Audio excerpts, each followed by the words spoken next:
Hello viewers, welcome back to my channel Bashundhara recipe. আজকে আমি আপনাদের সামনে আবারও হাজির হলাম আমের সহজ একটি রেসিপি নিয়ে।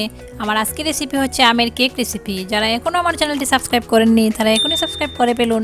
পাশে থাকা বেল আইকন অবশ্যই ক্লিক করবেন নতুন নোটিফিকেশনের জন্য। যারা অলরেডি আমার চ্যানেলের সাবস্ক্রাইবার তাদেরকে অসংখ্য ধন্যবাদ। চলুন দর্শক, আজকে রেসিপিটি শুরু করি। আজকে রেসিপির জন্য এখানে আমি নিয়েছি একটি আমটাকে আমি ছুরির সাহায্যে কেটে নিচ্ছি। আপনারা চাইলে এটাকে বটির সাহায্যেও কেটে নিতে পারেন।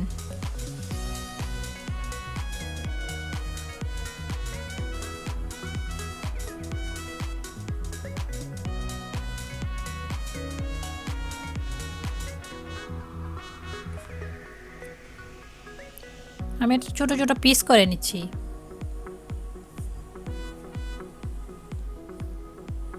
এই কাজটা অবশ্যই সাবধানে করবেন, না হলে হাত কেটে যেতে পারে।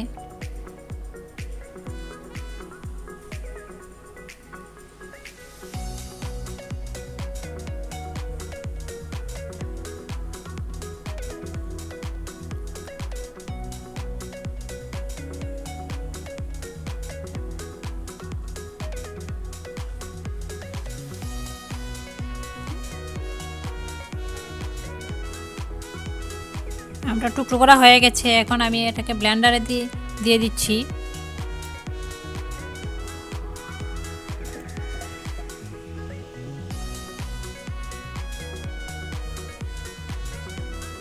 ব্লেন্ডারে ব্লেন্ড করে নিচ্ছি। এখন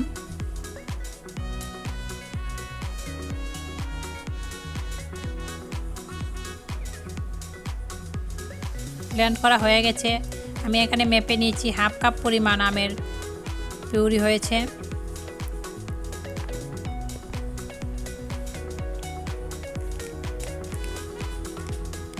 এখানে আমি দিয়ে দিচ্ছি 1/4 কাপ তেল, 1/3 কাপ চিনি।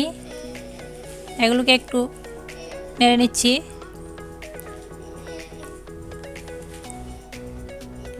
এখানে আমি দিয়ে দেবো 2টা ডিম, তবে একসাথে দেব না, একটা একটা করে দেব। এখানে দিয়ে দিচ্ছি এখন একটা ডিম। ডিমটাকে দেওয়ার পর 4 থেকে 5 মিনিট আমি নেড়ে নেব। যাদের বাসায় ইলেকট্রিক বিটার আছে তারা খুব কম সময়ে এটাকে বিট করে নিতে পারবেন। আর ইলেকট্রিক বিটার না থাকলে এভাবে হ্যান্ড বিটারের সাহায্যে 4 থেকে 5 মিনিট নেড়ে নেবেন। 4 থেকে 5 মিনিট নেড়ার পর আমি আরও একটি ডিম দিয়ে দিচ্ছি। এটাকেও আমি সেমভাবে নেড়ে নেব।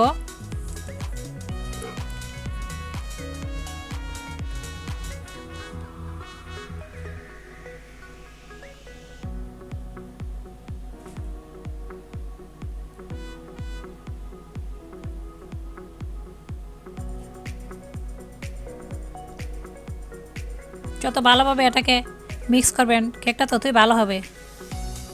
বিট করা হয়ে গেছে। এখন এর মধ্যে কিছু শুকনো উপকরণ দিয়ে দেবো। আমের পিউরিটা দেওয়ার পর এখন দিয়ে দিচ্ছি আমের পিউরিটা হাফ কাপ পরিমাণ দিয়েছি। এখানে আমি এটাকে নেড়ে নিচ্ছি।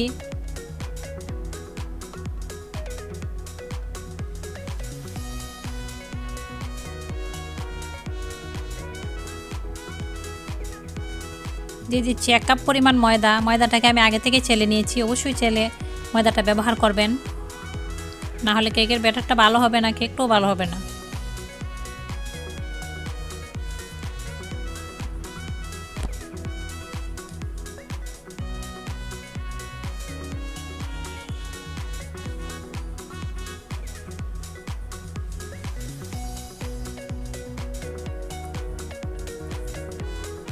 দিয়ে দিচ্ছি 2 চা চামচ পরিমাণ বেকিং পাউডার।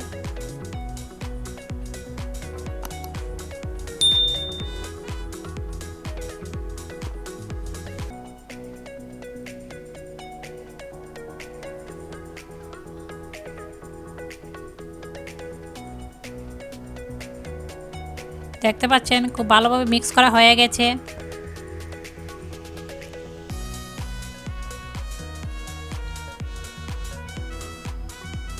এখন আমি এখানে কিছু আমের পিউরি দিয়ে আমের টুকরো দিয়ে দিচ্ছি। টুকরোটা দেওয়ার পর আর বেশি নাড়ার প্রয়োজন নেই। এখন আমি একটি সসপ্যানে ব্রাশের সাহায্যে তেল মেখে নিচ্ছি।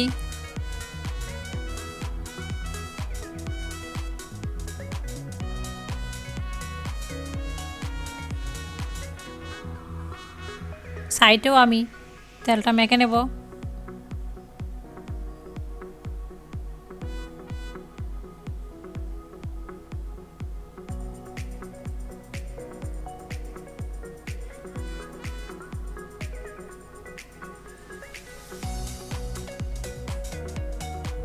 এখন এর উপর কিছু ময়দা ছিটিয়ে দিচ্ছি।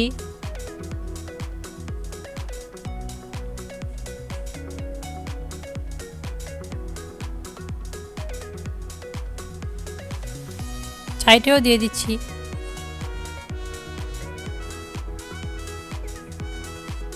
এখন এক্সট্রা ময়দাটাকে ঝেড়ে ফেলে দিব।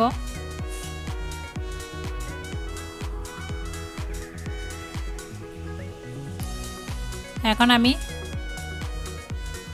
আমের মিশ্রণটুকু এর মধ্যে দিয়ে দিচ্ছি।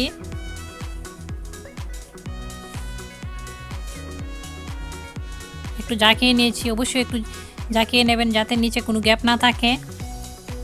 এখন চুলাতে আমি একটি কড়াই বসিয়ে এর মধ্যে বালু দিয়ে দিয়েছি।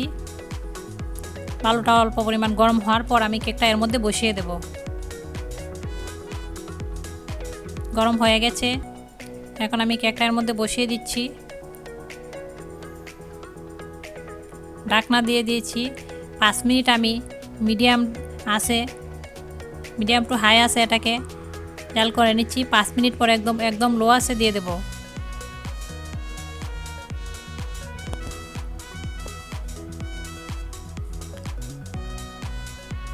এক ঘন্টা 5 মিনিট পর দেখতে পাচ্ছেন অলরেডি আমার কেকটা হয়ে গেছে।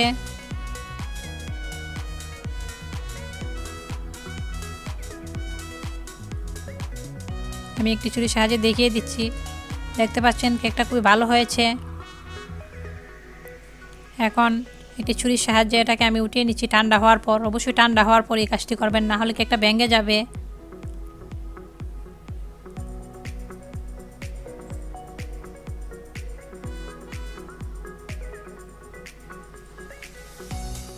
দেখতে পাচ্ছেন কেকটা খুবই সুন্দর হয়েছে। আমি দুপাশে দেখিয়ে দিচ্ছি, খুবই সফট হয়েছে কেকটা। যাদের বাড়িতে বাচ্চা আছে তারা অবশ্যই কেক রেসিপিটি ফলো করে তৈরি করবেন। বাচ্চারা এই কেকটি খুবই পছন্দ করে। আর আমার রেসিপিটি দেখার পর আমার চ্যানেলটিকে লাইক, কমেন্ট এবং শেয়ার করতে ভুলবেন না। অবশ্যই সাবস্ক্রাইব করবেন। সবাই ভালো থাকবেন। কেকটা আমি কেটে দেখিয়ে দিচ্ছি কেকটা কতটা সফট হয়েছে।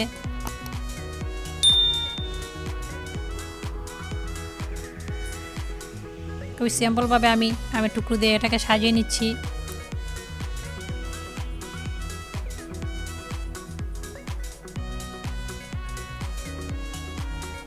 আজকের মতো এখানেই বিদায় নিচ্ছি। Bye bye.